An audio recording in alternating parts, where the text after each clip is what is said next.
Assalamualaikum dan salam sejahtera. Kita bersama lagi dalam Green Talk. Jadi untuk episod Green Talk pada hari ini, kami bersiaran di luar studio di mana kami memilih sebuah kafe hipster yang terletak di Bukit Jelutong, iaitu Kopi Mesin Bukit Jelutong. Jadi mungkin anda tanya kenapa di sini. Bersesuaian dengan topik kita pada hari ini, kita ingin mendekati warga belia di luar sana. Adakah mereka peka atau mereka tahu tentang kelestarian hidup, tentang sustainable lifestyle? Adakah mereka tahu apakah amalan hidup hijau? Untuk tetamu kita pada hari ini juga, kita membawa seorang tetamu. Beliau merupakan seorang TV announcer dan boleh dikatakan influencer dalam kalangan belia di luar sana. Jadi bersama saya pada hari ini secantik manis hari ini, Cik Budi Citawan. Hai Budi. Hai. How are you? I'm good, Alhamdulillah. Thank you so much for having me. Terima kasih banyak-banyak. Yes, thanks juga kerana sudi bersama Green Talk pada hari ini. Okey, jadi sebelum kita nak dengar pandangan Budi tentang kelestarian hidup ni, kita nak dengar dulu apakah pandangan ataupun pengetahuan warga belia di luar sana tentang cara hidup lestari. Jom kita saksikan BT. Okey, so apa yang akak tahu mengenai gaya hidup hijau atau lestari? Kita kurang menggunakan benda-benda yang boleh mencemarkan alam sekitar kita. So, apa contoh gaya hidup hijau yang akak praktikkan sekarang? Contohnya kalau akak banyak botol-botol air kan kalau kita beli, benda-benda tu kan kita boleh recycle kan. So kita orang kumpul dulu satu rumah dalam plastik sampah banyak-banyak, and then nanti kita pergi kat tempat recycle. Hai, nama saya Muhammad Zaidan bin Muhammad Suhaimi, umur 26 tahun. Pasal gaya hidup hijau dan lestari. Okey, gaya hidup hijau apa yang saya tahu adalah gaya hidup yang bersifat mesra alam, iaitu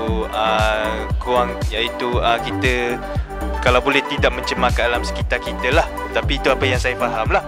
Nama saya Nur Hafizah binti Hussein. Apa yang saya tahu berkenaan dengan gaya hidup hijau ialah kita tidak menggunakan plastik sekali guna lah. So, apa contoh gaya hidup hijau yang puan amalkan sekarang? Antara yang saya amalkan adalah bila saya membeli belah di pasar raya, saya bawa beg saya sendiri instead of saya guna beg plastik sekali guna. Nama saya Nur Aimati Samad, saya umur 32 tahun. Apa yang saya tahu pasal gaya hidup hijau tadi? Gaya hidup hijau yang mana saya amalkan untuk setakat ni lah, yang saya bawa bekal menggunakan Tupperware, tak menggunakan any bentuk plastik, dan saya amalkan kalau pergi ke mana-mana untuk setakat ni bawa botol air supaya tak guna straw lah. Kalau cuba elakkan, dan bawa woven bag untuk beli barang apa-apa lah untuk sekarang di supermarket.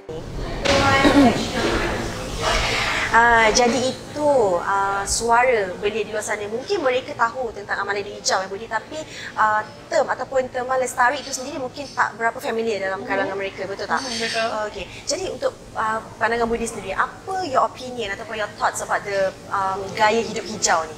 To me personally, kalau kita nak bincangkan tentang sustainable living, it's about how we want to memelihara dan memelihara the alam sekitar itself. How we gonna control, and somehow dia ni macam orang kata pendidikan yang kita harus memulai daripada kecil lagi untuk menjamin kesejahteraan penduduk. Seperti mana yang kita lihat sekarang, macam kalau kita nak relatekan sikit dengan pandemik COVID-19, I think dengan kita yang kebanyakannya work from home, dari situ kita dah start learning that we need to learn how to save energy.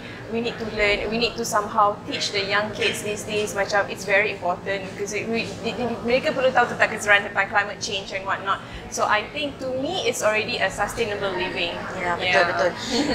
Okay, talking about the pandemic tadi kan? Yeah. Actually kan, masa PKP hari tu, kita boleh tengok tahu our sky is much clearer. Yeah. Very, I tak tahu lah, I rasa sangat segar.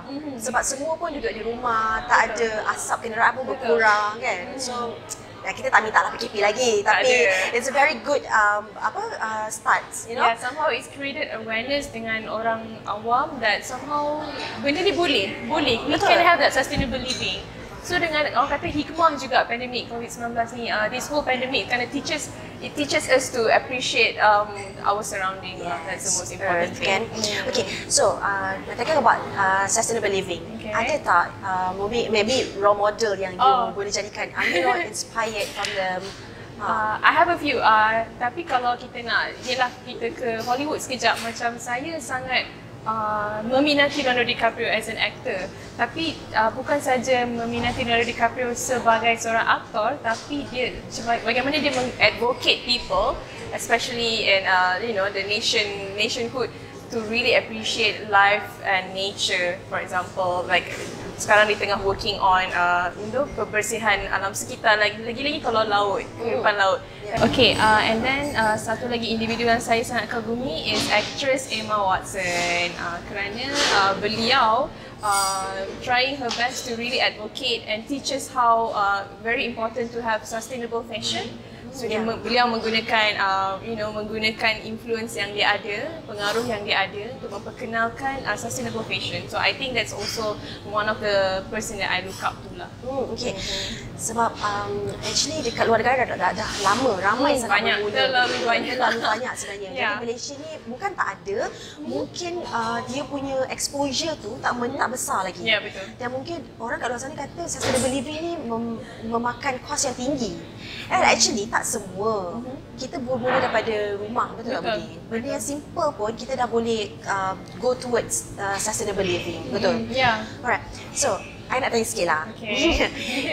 You aware tak yang MGTC ni merupakan sebuah agensi di bawah Kementerian Alam Sekitar dan Air dalam memperjuang ataupun kita go for encourage sustainable living ni. Did you aware about that? I'm aware about MGTC, tapi tak tahu lagi apa orang kata vision statement tu, belum tahu lagi. Mungkin Ika boleh ceritakan. Okay. Kita tunggu Ika pula. Tak apa. This is for your information as well lah. MGTC ni kita agensi di bawah kerajaan Kementerian Alam Sekitar dan Air. Kita mempunyai beberapa inisiatif untuk menggalakkan orang luar sana, public, layman di luar sana tahu tentang alam sekitar, kehidupan lestari, teknologi hijau, dan sekarang ni kita go for climate change. Kita dah ada nama baru, which is kita punya scope penambahan adalah Climate Change Center. Okay. So kalau Budi nak tahu, climate change is real. Yeah, that's true. You perasan the disaster, all the bencana, banjir, kilat, tiba-tiba. So, what do you think about that? You rasa... Well, I think the nature is trying to warn us lah. Kalau nak ikutkan kan, I mean in the layman terms, memang the nature is trying to warn us that we've been taking, orang kata kita terlalu mengambil kesempatan dengan apa yang ada di persekitaran kita. So I think it's very important untuk menerapkan lagi, especially for young kids, individual out there, untuk lebih tahu betapa pentingnya we want to use this our planet Earth ni kita nak pakai lama. So it's very important to have that understanding. Yeah. So, okay, I nak touch sikit pasal sustainable fashion tadi. Okay. Untuk pengetahuan anda semua, untuk pengetahuan Budi juga, Okay. kita ada satu-satunya mereka fashion tanah air ni dah go for sustainable fashion. Siapa? Ada dalam salah satu episod Green Talk akan datang. So, nanti kita anda semua akan tahulah. I pun look forward to that. Yeah. Okay, untuk Budi sendirilah, anda kata pihak berkuasa ingin menjadikan gaya hidup hijau ni sesuatu yang boleh dicapai oleh almost everyone dekat Malaysia ni. So, you rasa apa pendekatan yang paling sesuai untuk pihak berkuasa lakukan? Kalau nak kata tentang pendekatan or approaches yang lebih sesuai, if I can suggest to our government, I think penerapan modul, like we need to have a standardized or certain module that can be implemented dari bangku sekolah lagi. Not just that, bukan daripada sekolah, kalau selain daripada pendidikan, mungkin kita harus create awareness di kalangan ibu bapa juga. So, kita tak nak salahkan ibu bapa, tapi as a whole, individu tu sendiri perlu ada kesedaran tentang betapa pentingnya penjagaan alam sekitar. Macam kalau di rumah, kita boleh start normalizing, apa orang kata, instead of using tissue at home, you can use proper cloth. And then why do you need straw kalau kita can just use certain thing kan, minum daripada cawan sendiri. Dan banyak lagi sebenarnya kesedaran lain daripada tu. Selain daripada tu, campaigns, I think kena lebih banyakkan kempen kesedaran, bukan saja di sekolah, bukan saja di kalangan sikit-sikit sekolah kan, but we need to terapkan kepada awam, kepada orang awam sebenarnya. I think that's the most important thing dah. Banyak tempat bahagian yang kita boleh touch lah, kita boleh sentuh. Bukan saja di sekolah, universiti dan bukan daripada pejabat-pejabat korporat pun boleh. Dan tidak perlu tunggu agensi kerajaan seperti kami untuk turun padam buat. Dekat rumah pun boleh. Macam barang-barang yang boleh dikitas semula, kita boleh kumpulkan, kita boleh hantar ke pusat-pusat kitas semula. Dan kita boleh berhenti memakai botol plastik. Betul. Kita boleh bawa kita punya water bottle sendiri, tumbler sendiri. Ya, kesedaran tu perlu harus daripada rumah sebenarnya. That's what we're lacking of. Kalau kita nak compare to European countries, for example, they are really against using plastic bottle. So maybe kena start orang kata we need to normalizing having this sustainable living juga. Okay, macam Budi sendiri kan, setakat ni pernah tak you involvekan diri you dalam NGO ataupun kumpulan-kumpulan yang sokong sustainable living ni, aktiviti yang berkaitan? Ada, so far Alhamdulillah I've been very active juga membantu dan juga menjadi sukarelawan, salah seorang sukarelawan dalam few NGOs. Tapi kalau nak dikatakan, saya banggalah juga dengan diri saya sebab saya in a way banyak mempengaruhi rakan-rakan sekeliling untuk try once in a while turun tepi pantai and we do some beach cleaning, things like that. I think it's one of the good activities for you to do with your family members juga. So adalah juga aktif dalam WWF. Kalau nak mention banyak jugalah tentang kehidupan alam sekitar dan kehidupan laut sebab saya sangat suka main tepi pantai kan. So I think it's very important like after kita chill dengan kawan-kawan and then we do some beach cleaning activities and pick up all the trash. I think that's one of the orang kata things that I love doing lah. Like vlogging and beach cleaning semua tu dah jadi aktiviti riadah dan riasi dalam kalangan masyarakat kita sekarang ni. Jadi it's a good approach actually untuk orang luar sana sambil beriadah sambil membantu alam sekitar. Betul. Ya, betul.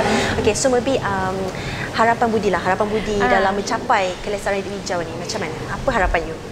Banyak sebenarnya tapi itulah orang kata setakat laungan kosong, love the earth apa semua mungkin bagus tapi tidak cukup sebenarnya.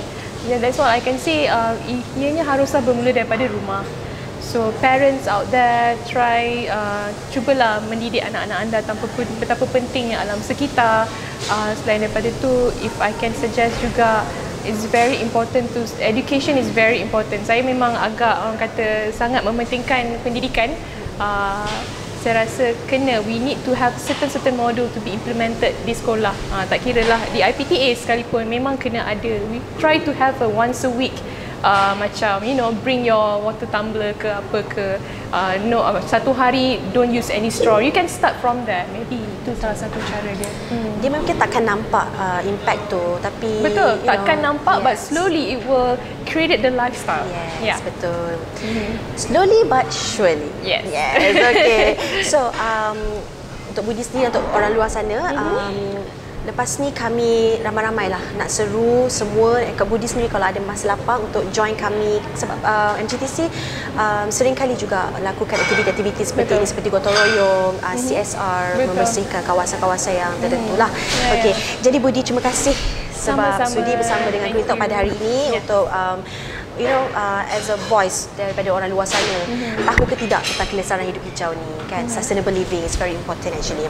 So thank you so much sebab bersama-sama hari ini. Dan untuk mereka di luar sana yang mungkin terlepas untuk menyaksikan episod Green Talk pada hari ini, boleh saksikan siaran ulangan Green Talk di saluran YouTube kami MGTC Lab dan Facebook rasmi mgtc.my. Jadi terima kasih juga untuk lokasi kami pada hari ini di Kopi Mesin Bukit Jelutong. Jadi sehingga kita bertemu lagi dalam episod akan datang dalam Green Talk.